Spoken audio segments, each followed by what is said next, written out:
Good afternoon. Good afternoon, everyone. Thank you for joining today. I used to give it a moment or so, give it a minute, just because it does take a little bit of time for the attendees to kind of sign in, people with Zoom updates and things, and just waiting to kind of activate that. So I can see the attendee numbers kind of creeping up, but if you don't mind, we'll give it kind of not a huge amount of time, sort of 15, 20 seconds, just waiting for people to be able to dial in today. But thank you for joining us. To everyone who is here so far on what's lovely, I don't know, lovely cloudy, but warmer, sunnier day than we've had. I know that can impact things, sitting on a webinar when you've got a nice sunny day at lunchtime, but we do appreciate you joining us today. Alrighty, so I think I'd say a few more numbers coming through, but I appreciate everybody's time. So let's crack on. So a quick introduction from me before I hand over to our guest speaker today, Iram. As I say, thank you for joining us. This is our June now, is it? So sixth Lunch and Learn webinar this year. We've been hosting them monthly on all sorts of different topics within internal and change communication. So thank you if you've joined a previous one, and welcome today if it's your first session with us. Today we will be focusing on change communications within IT technology change programs. So I'm delighted to be joined by Iram Kudus today, who has lots of experience of this across many different global corporate matrix businesses. So she'll be sharing her best tips on how to succeed, make them as much of a success as possible. So who are we and why do we host these sessions? So we are a corporate communications and marketing recruitment company. So that is our bread and butter. We cover all types of roles, from PR, media relations to internal change communications, of course, from a mid to senior level. But as well as recruitment, we do, we publish reports and we host events both in person and virtual. The main reason really is to share best practice and give people the opportunity to ask the expert, as it were, to kind of upskill different areas of communications. I would say, just from a brief market update, it has been a challenging sort of 12, 15, maybe up to 18 months now. It has been quite quiet across permanent and contracts. But we are positive. We are staying positive, and there are positive signs.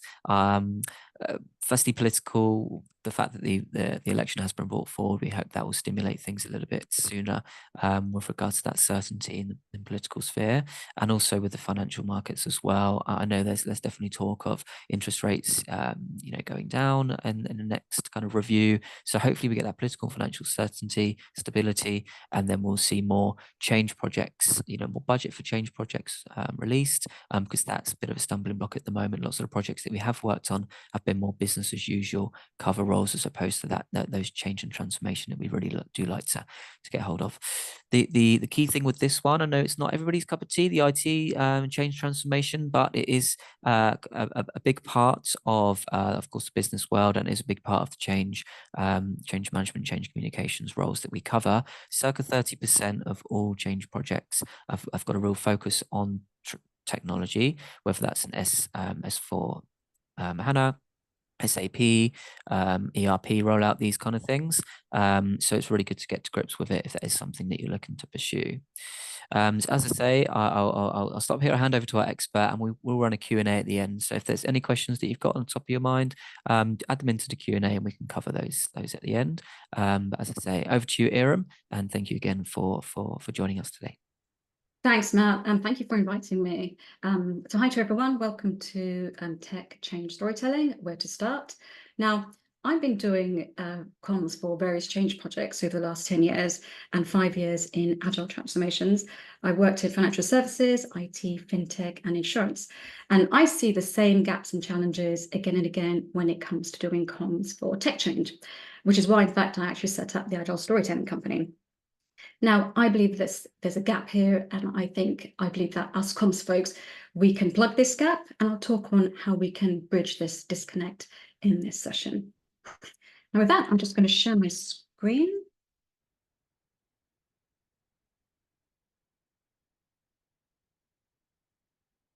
Matt, can you see my screen? It may just be loading up. I'll have a blue and orange banner across the top that I can see at the moment. Okay. Here we go. Yeah. Okay, cool. All righty. Okay, so to kick off, I want to share some things I often hear people say about tech change. it's a tech thing. It doesn't apply to us. It's not about the business. You might have experienced some of this. I even worked with a program lead who actually said this about comms. And guess what? Their teams, their people didn't give a bleep about their deliverables. Now, there's a lot of negativity around tech change, and this absolutely needs to change. And I believe that we can achieve this. We can do this through comms and storytelling. Now, however, I don't mean the boring functional comms, such as such and such system will no longer be available from 2 p.m. on Wednesday afternoon, or users will be migrated onto system X. That's sort of a bit boring. I mean the human interest stories, the stories that piques people's interest. And in the session, I'm going to share lots of ways to go about getting these stories, and I'll share 3 story ideas that have worked very well for me in the past. Now, before that, pain points. What are the pain points that us communicators are up against? I wonder if any of these might be familiar to you. These are pain points that I've seen in my experience, and I still experience these. First one, a common one, resistance to change. Next one, jargon, a lot to get around, especially if your teams are working in an agile way. This next one, sadly, a lot of change and transformation programs still don't see the value of a good comms approach. They see comms as a load of fluff. They just don't get it.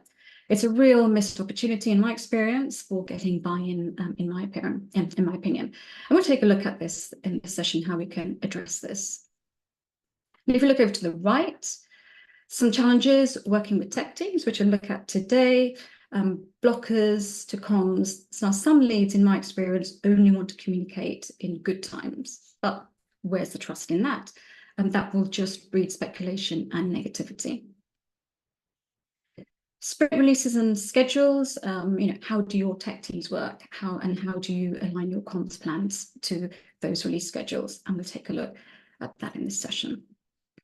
Now, if you look to the bottom left, mindset, how do we influence people's mindset?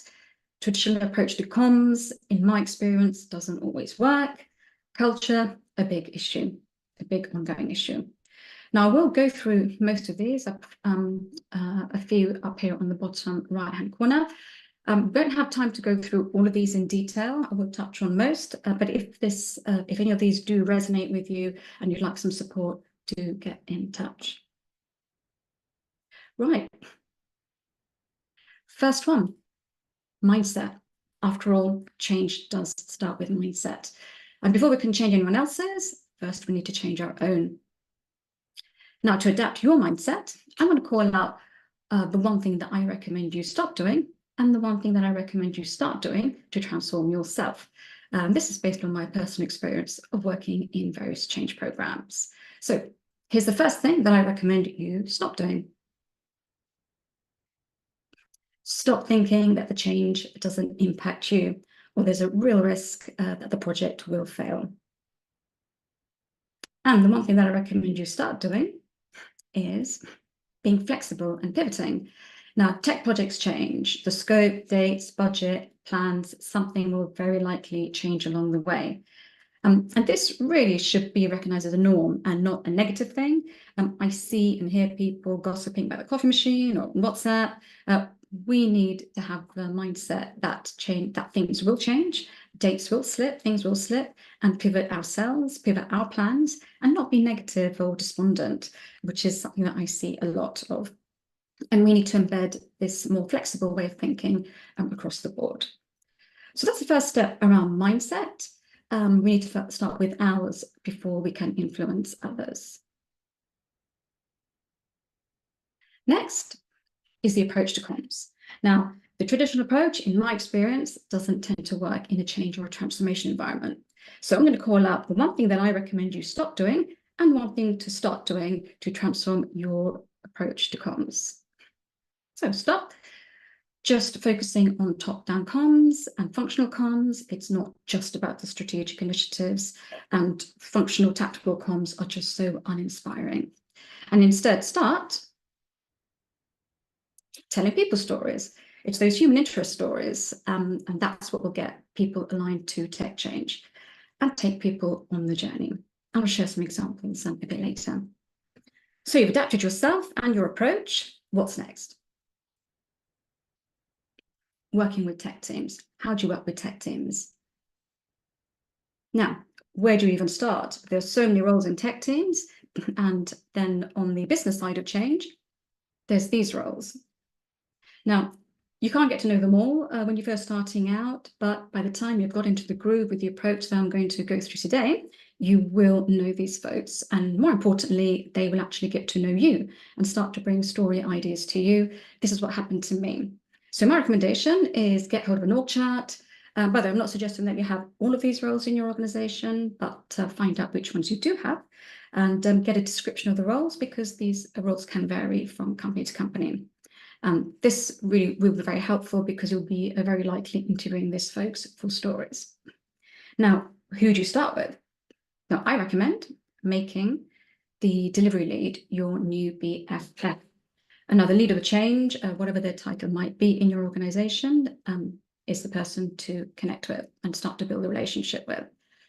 Now, you can also build relationships with the head of change to find out about key projects or the sponsor. If you have access to them, they're good for the wider strategic view and to get quotes from them to show that they're behind the change. But the delivery lead, I think, in my opinion, is a pretty good starting point. Now, how do you prepare for a meeting with this lead? Because in my experience, and I learned this along the way, delivery leads are supremely busy people. And that's because they're under a lot of stress, they're under pressure. The delivery of the tech change has a date on it and assigned budget. They'll probably be handling changes such as change of the scope, the plan. Remember, I said things change constantly in a tech environment. And they'll have all manner of stakeholders chasing them. So it's good to be aware of this when working with tech folks. Now, add to the mix. These folks might be the type of person that see comms as a load of fluff. So here's what you do. Now, if it's your first meeting with them, I recommend just put in 10 minutes. You need to start building the relationship and building trust. And they're more likely to accept your invite and actually turn up. And I can tell you, I've had many meetings cancelled because these folks are just supremely busy. And tech change tends to be very complex. So 10 minutes, it works for me every time, and that includes small talk. And I make sure I stick to the 10 minutes. Now, if it's a follow-up meeting, I recommend 15, 20 minutes. And you're starting to build a relationship and they're starting to get a sense of what you do. And again, they're more likely to accept your invite. This is what I do. And have a very clear agenda of what you want, or the outcomes that you want. And I'll come on to that. Now, as you start to work in this way and deliver comms and build a relationship and trust, they will get comms, they will get what you're doing and start to see the value of it. Now, the next thing I recommend is getting to grips with some key jargon. And then using some of their language in your conversations, in your questions, will start to build credibility and trust. Now, talking of jargon, there's lots of it, especially if they're working in an agile way. Take a look at some examples. Now, these are some common terms in tech change, and these are some common terms if they're working in an agile way. Now, I'm not going to go through them here today. It's a short session. I'm just guiding you here to get you started. There is a handout for this. If you like the handout, actually, we can send it out with the link to this after the session. And I promise, but yeah, I'll send it out afterwards. Or you can ping me on LinkedIn or email me, and I promise I won't spam you. Quick flash of the terms. So these are some key terms in the tech space and tech change, and these are some key terms to get you started for conversations if they're working in an agile way. But you'll get this in the handout. Right, so back to our delivery lead, our meeting with the delivery lead. How do you prepare? So you've got 10 to 15 minutes in the diary, and you've got some basic jargon under your belt. Now the meeting itself, so you need to ask the right questions. Now I recommend having a very clear structure of what you need, otherwise you run the risk of coming away with nothing, and this has actually happened to me.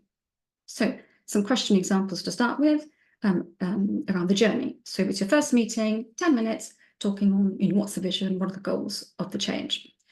And if your change program is already underway, then where are we on this journey to achieving the vision?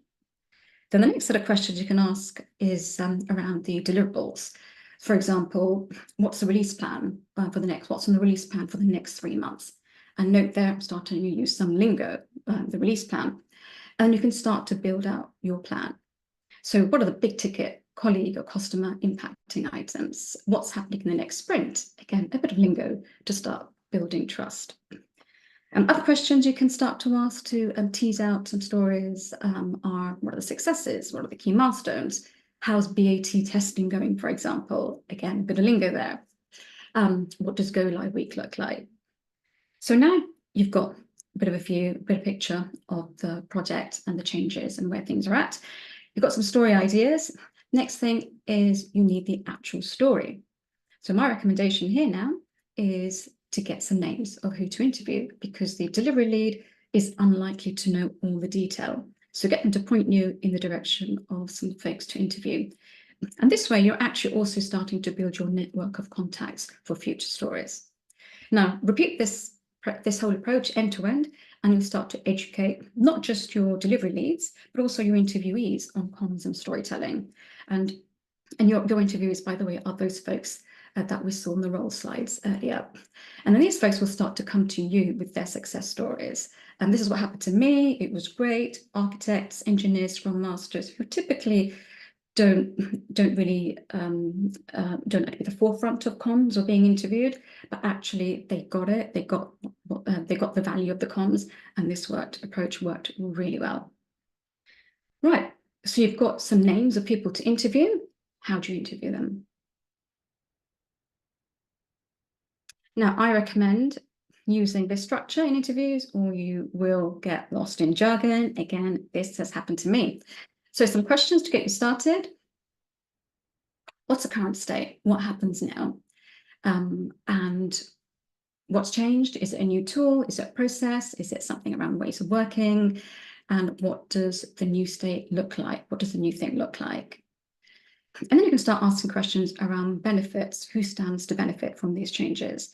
Is it a better customer solution, or is the team getting solutions to customers faster? Or is it benefit to the internal colleagues or stakeholders? Is there an end-to-end process much faster? Is it freeing up time spent doing manual work so they can focus on high-value work, or just streamlining internal processes? And then benefits to the company. Is it cost savings or more operational efficiency? Now, if it's very techy, and I've experienced this, map it out visually as a flow diagram, whatever it takes to get the story. Now, I've actually even asked people to imagine they're talking to their mum because it was so jargon heavy, or their mate in a pub, as I just wasn't getting the story. So be very clear about what you want and keep them on track. And other things to try is to record it, especially if it can be a bit nerve-wracking, if there's a lot of jargon. And at the end, just be upfront, tell them you think you've got everything you need and you may need to get back to them. Now, this approach really helps me. I use this all the time. And all along the way, you're educating tech folks on comms, on the value of comms, how to do comms, and also establishing your ways of working with them on getting content and story ideas. So to recap, you've got 10, 15-minute catch-ups, you've got some key jargon that you'll get that in the handout to start meaningful conversations and questions and start to build trust. You've got questions for the delivery lead and questions to interview tech folks, and starting to get ideas for your comms plan. And along the way, you're showing the value of comms to these tech folks, and you're building up your network of contacts for stories and for future success stories. Right. I said at the beginning that I was going to share some stories that have been very successful for me. First one, I worked with a team where back-end automation meant that something that took 15 minutes in the past was now just taking 8 seconds. Now, back-end automation sounds a bit boring, but actually it made a massive difference. It meant the team was delivering solutions to the customer much faster, and the customer was happy, and the team was happy, really happy about this because it meant that they could move on to the next thing. and tech teams tend to like to solutionize and innovate. So there's job satisfaction in there too. And of course, this job satisfaction has an impact on the culture. So this is a win for customers, colleagues, and the company. Now, a bit of a side note here. When I worked on this story, I worked with the tech team and the business, the two teams that are involved in this change, to get both sides of the story. Now, it's well known in some environments that this relationship historically can be a little bit tense. That's because tech teams, business teams, although they have the same goals, they have a very different approach to achieving those goals. So it's important to interview both teams to get both sides of the story, and also just to be aware of this relationship. Next example, resistance to change. And I'm sure you folks must see a lot of this. Now, I worked at a company where the teams would not do their training on a new tool that was being rolled out. They liked the old one, and they were slowing down the whole project. So I interviewed a senior team lead who was an early adopter of the tool, and they talked on the benefits, and we published the interview, and the take-up of the training went up immediately. So if you have resistance to change, interview early adopters on how they change their mindset, any challenges they had to overcome to inspire people. Third example is psychological safety at work. Now, a few years ago, I bounced an idea with the sponsors of a change program I was working on at the time on doing some stories on failing and learning to promote safety at work. They absolutely loved the idea, so I went and asked a few people to share examples of something had gone wrong and what they learned from it. But it really surprised me because everyone refused. They didn't feel safe. They were worried about losing their jobs. So I played this back to the sponsors, and they were shocked. And one of them actually said, "I've yet to fire anyone who's lost me money from making mistakes." So I interviewed the sponsors, interviewed the sponsors themselves, and got them talking and highlighting the value and the importance of experimenting, innovating, and learning, which, by the way, is very typical in a tech environment, as you might be dealing with something new, something unexplored. So there will be learnings along the way. So sponsors invited people to share their stories, and that made people feel safe and comfortable enough to share. And I actually ended up doing a 3-series piece with colleagues with interviews and videos on something that hadn't gone quite to plan, what they learned from it, and what they would do differently next time. And it landed really well. So there's 3 story ideas that have landed really well for me in the past. You could give that a try. Give those a try.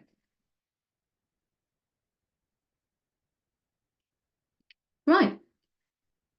So you'll hear about release plans, release schedules, delivery schedules, and if they're working in an agile way, there'll be a sprint delivery plan. And our sprint is a working cycle that tech teams might be working to. And this could be 2 weeks. I've seen 3 and 4 weeks as well, but usually it's 2 weeks. So I recommend finding out the cadence of your tech team, what release schedule are they working to, and then look to align your comms plan according to that. Now let's take a look at that a bit further. Now, to make this easier to do for myself, during COVID, I developed some artifacts because it wanted to make my life easier for my next role. And then I decided to share it wider, and it's free, it's on the website. One of them is a comms activities plan to make comms planning for tech change much quicker and easier. And it's based on my experience of what people are experiencing, thinking, feeling during a change journey, which I've gathered from working with tech folks myself. I've done a lot of thinking design on this, and it will save you a big ton of time and energy, so you can get started quickly. And it's designed to make people on the journey to feel like they're being taken on the change journey and not feel like the change is being done to them, as I often hear. Let's take a look at it. So this is the comms plan template. It's mapped to sprints, i.e. 2-week cycle. So week 1 on the top and week 2 on the bottom. And each box here shows my day-to-day recommended comms touch points and based on my personal experience. Now, all these activities, they're all assigned a goal, shown by the abbreviations in the brackets, and the key to that is in the bottom left-hand corner. And now that's the functional I inform that's the functional tactical comms, the must-have comms, if you like. For example, do your training or a tool that's being decommissioned. L, this is around learning and knowledge sharing, like lunch and learns or demos of a new tool. And the next two, culture and action, these are the comms that drive actions and behaviors and impact the culture through comms and storytelling, through those human interest stories, some of which we've looked at here today. Now, the examples in the boxes, now these comms touch points, you folks know this stuff, your comms folks, sponsor check-ins, articles, all hands, updates from the leadership team, and so on. And to help get anyone new to this started, I've got some content ideas in the bottom right-hand corner. For example, the need for change, how to navigate change to help people through it. So find out the release pattern of your tech teams and sync your comms plan to that. It will make conversations with delivery leads much easier. And in fact, you could show this template as part of your conversations with them and show them how you can assign goals and themes to comms to drive behaviors, to drive the tech change. And this way you're continuing to educate them on the value of comms. So back to the plan. You can pare this back or you can ramp it up, whatever works for your team. You can download it, make it your own. It's editable. It's in PowerPoint. Oops, it's free. It's on the website. Yeah, and this will also be in the handout, or we can share the link to the website. I've included another sprint just to show you some more examples of comms touch points and more. So here I've just added colleague interviews, and then again some content ideas in the bottom right-hand corner to get you started, like doing an inspiring colleague blog, talk about their role, their work, how they've adapted, changed their mindset, how they've adopted the new tech, any challenges they've had to overcome, for example.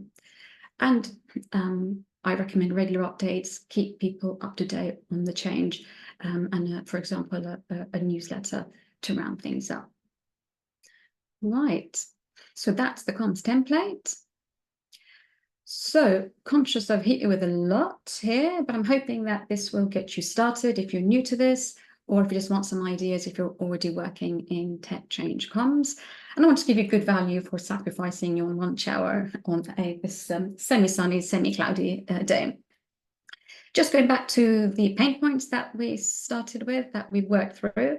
So resistance to change, we looked at a story idea to handle resistance to change. You can recommend interviewing early adopters. Jargon, there's a handout to set you up for conversations and interviews with tech folks.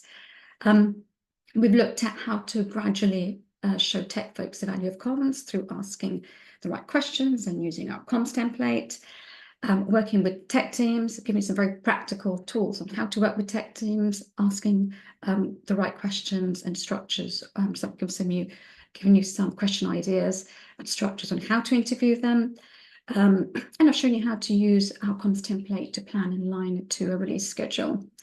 We touched on the sensitive relationship between tech and business teams, and we looked at mindset, start with yours, changing the traditional comms approach to make it work better in the tech environment.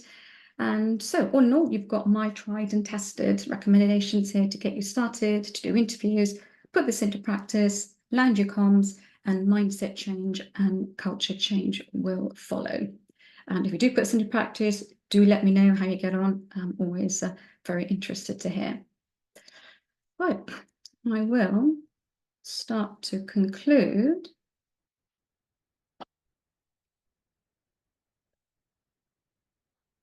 So it's pretty well known that many transformations fail. Now, there's two reasons for this, one being leadership team mindset, and the other being a lack of alignment of people to the change.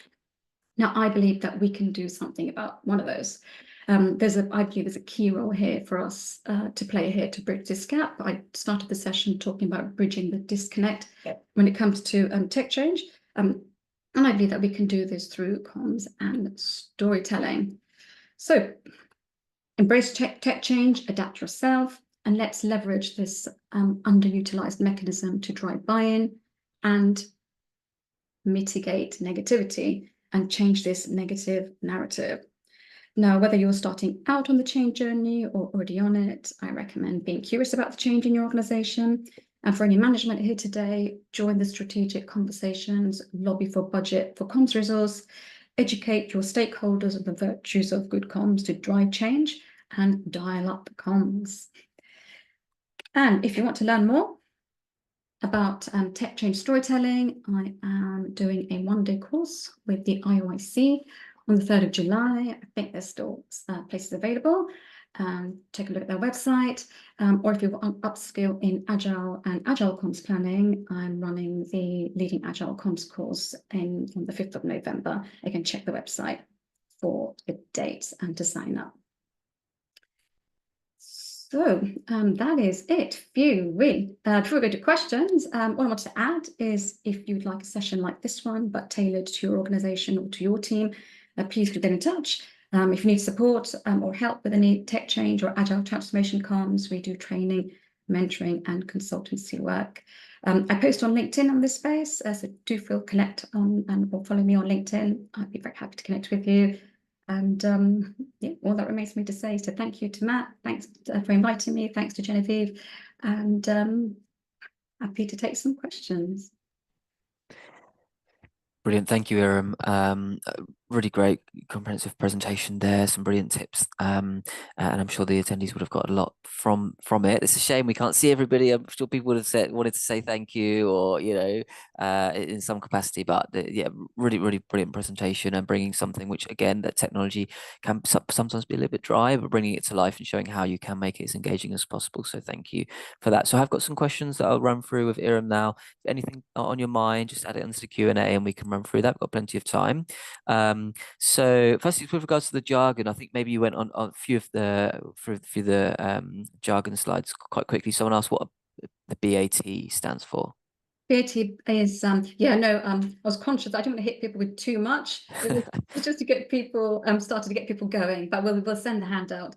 So BAT testing is business acceptance testing, and very simply, it just means making sure that the impacted teams are ready for the new tech.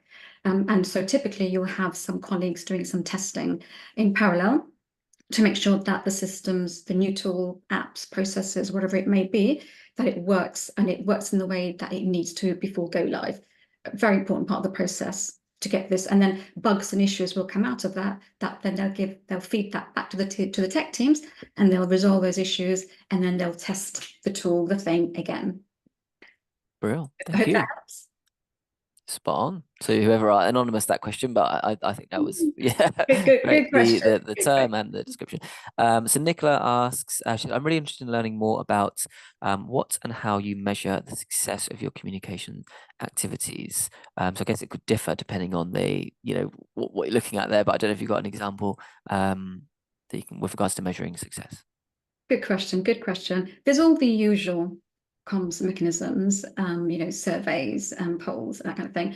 One of the things that I like to see is stakeholder engagement, because this is change, tech change, and with tech change comes resistance.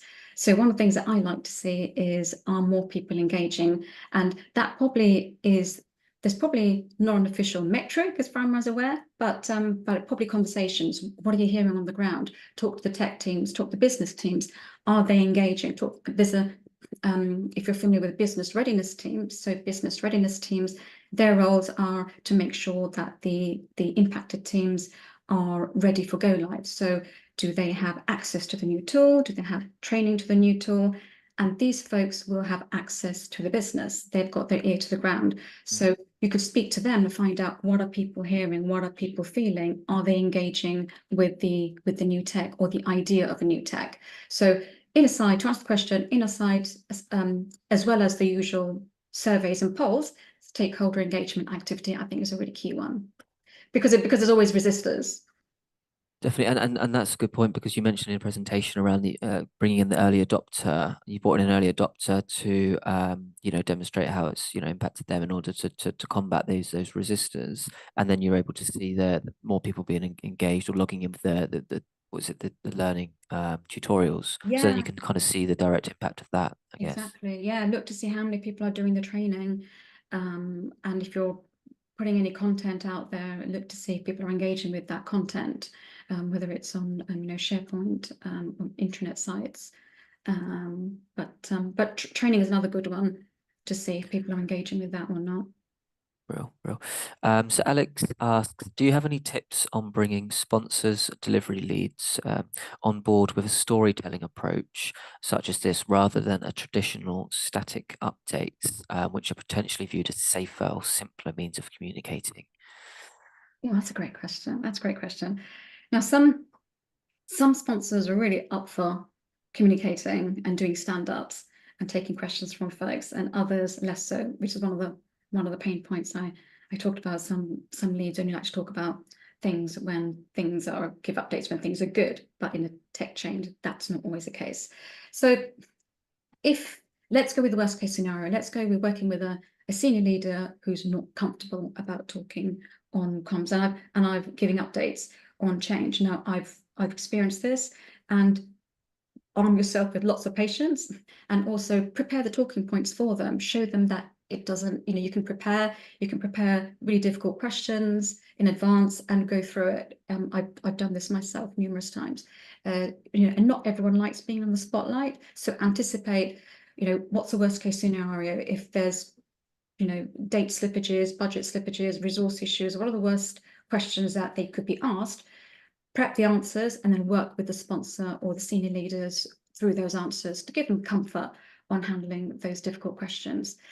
Talking points, and help develop talking points, and get some user feedback, some quotes from users, people on the ground, get some of those wins and success stories to give a balanced update. Videos is another good way, although not quite live, but another option, and it just a bit mixes up the channel, the mechanism, rather than just emails or articles. Real. Did that help? Did that help? Shame you can't have the Alex. There we go. Alex said yeah, it did. So thank you, Alex, for that. And so Beverly asks, regarding sharing lessons in engineering projects, project managers collate a risk register where they have to share all of these issues. Do IT change projects have this resource as well?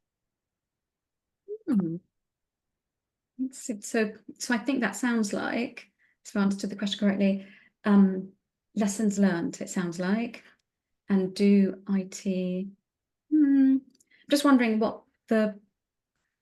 is this something that you as a comms team are looking to get a hold of and share the learnings? Be good to understand, get a bit more flavor around that question. Okay, Beverly, if you've got a follow-up that you could add into the Q&A, or, what are you looking to do? If it's to cascade and share the learnings in the spirit of continuous learning and development, great idea. But yeah, it'd be good to get a bit more color on that question. well, we can come back to that as well. And just so everybody's aware, I'm going just because we've got some questions coming through in the Q&A and as well as the chat. So I'm just going through the Q&A ones at the moment, and then onto the chat. So if I haven't asked your question, that's why. So Anonymous, please ask, how do you avoid comms becoming a post box for the tech team?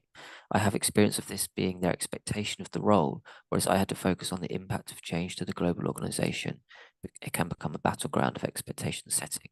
So what I guess wanting it to be a bit more strategic rather than just that kind of delivery post box function, I guess selling the benefits of what you can do. But anyway, over to you, sorry. I think simplify the message, what's in it for them, and also, one size doesn't fit all. And a lot of organizations send blanket emails. That doesn't always work. And tech teams, in my experience, tend to use Slack. So I think make the message smaller, make it streamlined. Why should they care about it? Another thing that I used to do is work with tech teams in small groups, or get into their meeting agendas. Now, tech teams don't like folks attending their team meetings, but what you could do is talk to the Scrum Master or the lead of those tech teams and find out with them what's the best way to get the key messages to them. So find the best way that they like to engage and absorb information. I worked with a team where they never opened their laptops, which is where emails went. They were always on their Macs. So find the best way that they engage with information, because it really will vary with teams and people. So mix it up. And you mentioned there, a question from me actually, Iram, that tech teams, IT teams, they don't like comms people joining their meetings. Is it what is that? Surely you're there to help them. I don't understand. Is it just always a constant battle, or are some of them a little bit more embracing of, what you can do? I've yet to see a tech team that's happy for someone to drop into their meetings, and I think, I guess if they're working in an agile way, for example, then a daily stand-up, for example, or a scrum or a Kanban, it's very structured. It's not it's not kind of a free flow update. It has a very fixed a fixed format. So for example, daily stand-up will be what I did yesterday, what I'm doing today, and any risks or blockers to what I'm working on right now. So if someone comes into that, it kind of interrupts that flow. So I think whatever the reason may be, I think we've just got to respect that. And I think if we spoke to, again, we've got to, us comms folks, we've got to cater for all personalities, all different ilks. So I think the best way is to speak to the team lead or the scrum master if they're working in that setup and find out how to get the message across. The scrum master is a great person to also to stay in contact with, to stay close with, if you want to get information out. In, I think there was the earlier question, if you want to get content or information or news out to tech teams, the Scrum Master is a great person to channel that through, and they will know the best mechanism for their teams. Good Okay. question. Thank you. I just jumped in there. Sorry, we've got quite a list, but as you mentioned it, I kind of thought. So Katie asks, are newsletters really effective? Do you have examples of more engaging pieces of comms or channels which support providing awareness and encouraging engagement that's more immediate? I think email, news article on the homepage, newsletters, those kind of things. I know historically this is what we've done, but at the end of the day, I think you can't get away from some of those traditional mechanisms. But again, I think it's good to find different ways to engage. So I try to mix it up. I'll organize a quick town hall with people,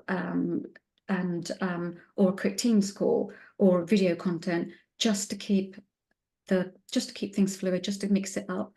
I'm trying to think of other examples that I've done.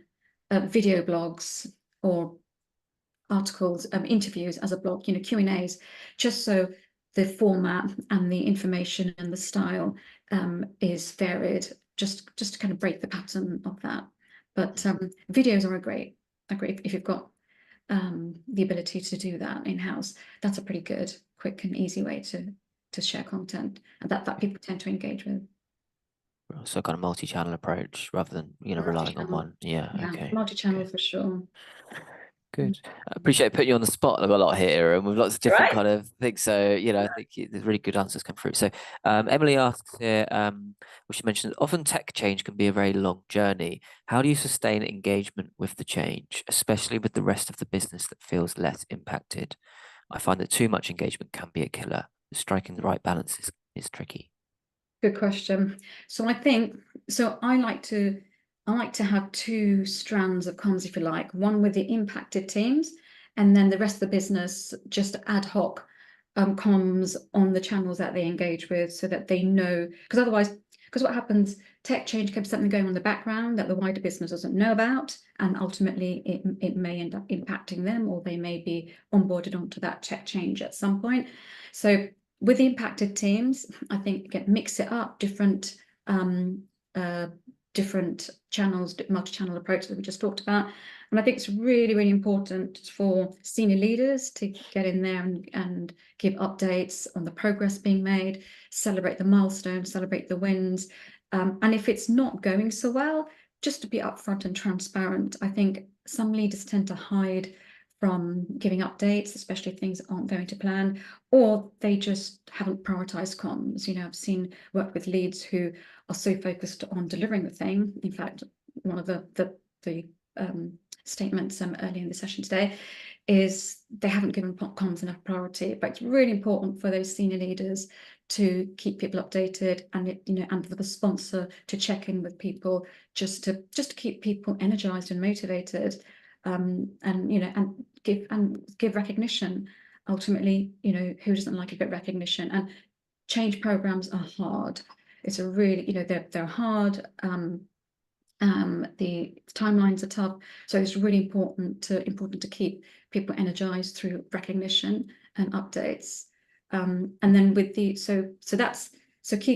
keep close contact, keep close updates with the impacted teams and the tech teams, and then with the wider business, I think it's good to have a cadence of comms just to let them know that there's some big change happening in the background here, and this is how it's going to impact our business and our ways of working, etc., etc. And if it's a phased rollout, then it starts to prime people that are going to get onboarded onto the new tool, the new change, whatever that may be.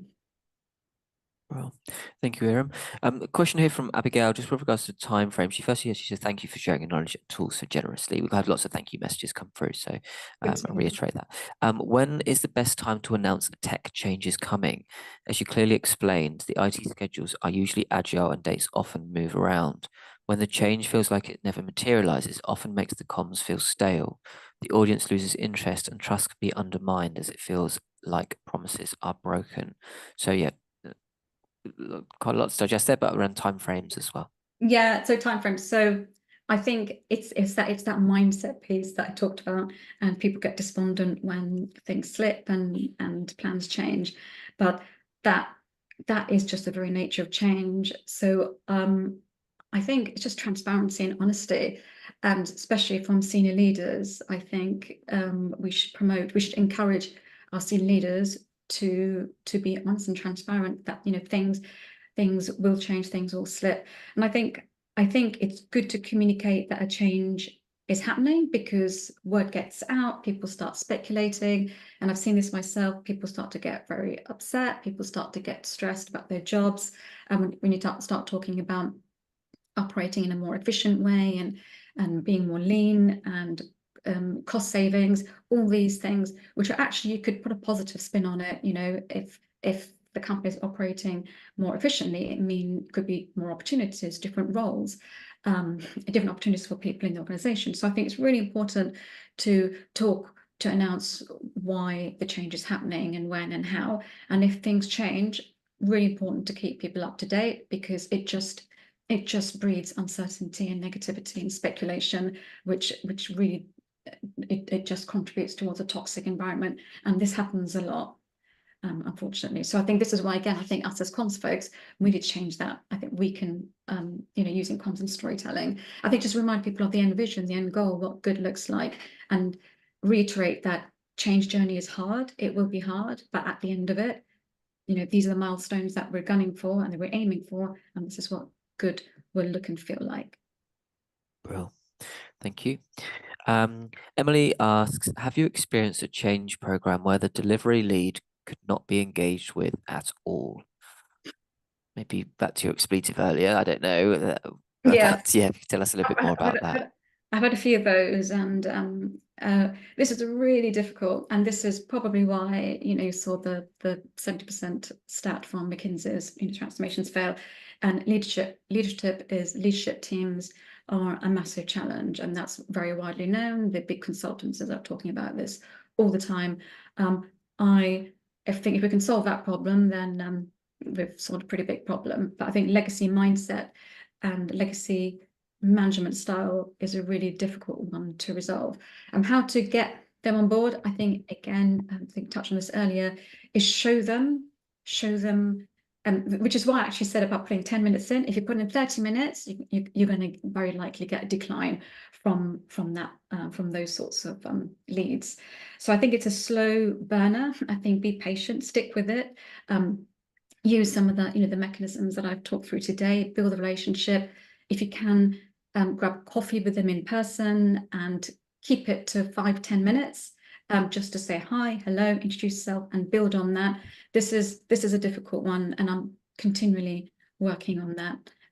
But again, use the approach that I've talked through in this session to build that relationship. Not an easy one. Perfect. I think we nearly finished on the questions. I thought there was a lot of going on the chat, but it is kind of chat and advice and things. So that makes it a little bit easier. Beverly has followed up from our question earlier. It may be best to pick up with Beverly separately. Maybe you can Yep, okay. connect Do as that, well. yeah. Just kind of recap on that one. Tracy has asked another question about timings. It's kind of maybe follow on from the question we had earlier, but when do you think is the best time to bring in comms? Too early is treading water, too late, and it's firefighting, acting as a last minute postbox. I don't know if that question came through after you mentioned a bit about timeframes, or if there's anything else you can add I to think that. we had that. I think, yeah, I'll just reiterate. I think just as soon as the transformation change is agreed, I think it's good to let people know. And working out the cadence, look at the cadence of the activity, what's on that release map, what are the key milestones, when will it start to impact people? There could be a lot of tech change going in the background. If it's a big team, is it a small team? I think look at, once you've built the relationship with the delivery lead, is look to see what the cadence of change is that will impact colleagues is, and then work, build out your comms plan accordingly. Perfect. Thank you. There's a question, and Tamara has asked just with regards to CV. Tamara, I can pick up with you separately on that as well, just recommendations on how to tailor. Or should I do it to the panel? To everybody else? I don't know. Okay, maybe I could answer that. Do you have any recommendations on how to tailor your CV to tech roles? I go for tech change comms roles, but don't get an interview. I've worked with tech teams, but not directly doing the change comms. So it's difficult, and I always advise to try and get as much exposure to tech and technology and IT transformation as possible, even if you're not the direct comms lead. It's like chicken and egg. How do I become the change comms lead in this tech program if someone isn't going to give me the opportunity? So it's just trying to get exposure to it as much as possible. I think lots of the times when you are applying for roles, I mentioned this on a previous webinar. This doesn't necessarily relate to recruiters so much, but lots of companies will have systems that will scan through CVs and things, and they'll look for keywords and things like that. So you could always, if you add in, if you're applying for a role which is launching an SAP, there's an SAP rollout, and you haven't got SAP on your CV, and you apply for a big global corporate, then it will probably just scan through, and they have 100, 200 applications, and they'll just, shortlist the people that have worked on similar programs. So I would probably advise, definitely tailoring your CV depending on the technology change that you're applying for, and adding in some that you've worked on in some capacity in that area. I mean, I wouldn't advise to lie for sure. If you haven't worked on an SAP, I probably wouldn't add it in there, but I would just try and align where you can your experience to that where possible. I hope that helps. But we can definitely pick up tomorrow. I'd be more than happy to have a call, or we can have a meeting and run through your CV and see where we can edit that and improve your chances of getting that application, that interview. Sorry. Lots of thank yous coming through. There was one more question. I know we're nearly at half one now, so we could run over. Caroline, I thought this was a good question actually. How do you draw a balance between telling the truth of the change versus sugarcoating it, as it could potentially involve job losses? Um, uh, as it involves job losses and work, so we'll be on our backs. Okay, so yeah, basically with regards to telling the truth and sugarcoating, how do you find that balance? Oh, that's a great question. Great question. And I'm up against this all the time. Um, I think, yeah, and of course, senior leads won't want to go all out with the detail if things aren't going so well. I think it's striking that balance, at the risk of sounding like, kind of sitting on the fence. It's going back to, or playing it safe. It's going back to the vision, the goal. What is the end goal? What does good look like? I sometimes liken change program like moving house. Moving from house A to house B, you're going to get a bigger room, be closer to your school, closer to work, but there's going to be some pain along the way. You're going to have to pack and you're going to unpack. It's going to hurt. So I think it's that honesty. Job losses is a bit of a sensitive one, and I would normally work with an HR team on that. And I would recommend the same, because then it gets into quite sensitive areas. But again, constantly reminding people of the vision and the goal, the end goal, what good looks like, because that's the thing that's going to keep people energized and motivated. And then sharing the success stories and how and the colleague stories, how people are adapting their mindset, adapting to the change themselves. And those stories, those human interest stories, really do pique people's interest and really do engage, and they're pretty successful in my experience. Real. I don't think sitting on the fence, it's good advice there with regards to working closely with HR. Brilliant. Well, like I say, we've overrun as it is 10 minutes. Massive thank you again to Iram, and thank you for everyone for joining today.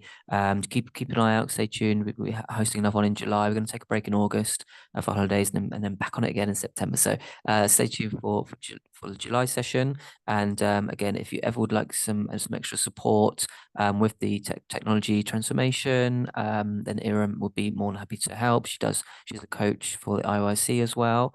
And in the unlikely event that you would like some recruitment support, we're here to help there as well. But no, thank you again for joining. Thank you, Iram, and Thanks, wishing you Matt. Thanks guys for all your the time. best. Thank you. Bye. Bye.